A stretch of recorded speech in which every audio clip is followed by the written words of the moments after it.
Sementara itu, saudara, meski sosialisasi terus dilakukan rutin oleh pemerintah agar warga menggunakan masker saat melakukan aktivitas di luar rumah untuk memutus rantai penyebaran COVID-19, namun hingga saat ini kesadaran warga untuk menggunakan masker di Kota Banda Aceh masih sangat rendah.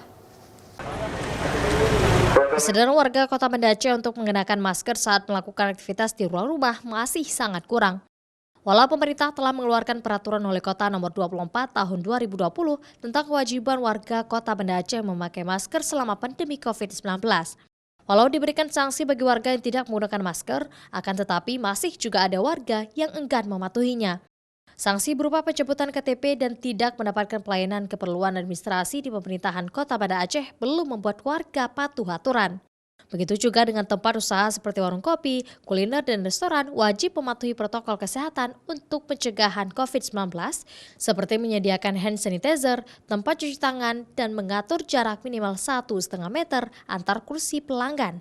Jika melanggar, tempat usaha akan disegel dan dicabut izin usahanya. Untuk lokasi yang kedua kita lakukan sosialisasi kemarin di Pasar Sayur, Kartini, dan Pasar Ikan Penayung. Nah itu hampir 60 atau 70% tidak menggunakan masker.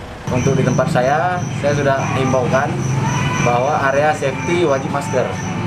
Apabila tidak ada memakai masker, kita akan sediakan masker yang ada di warung kita sendiri. Sebagian tempat usaha warung kopi di Kota Banda Aceh sudah menerapkan protokol kesehatan COVID-19, seperti menyediakan tempat cuci tangan, hand sanitizer, menggunakan masker, dan mengatur jarak tempat duduk antar pengunjung.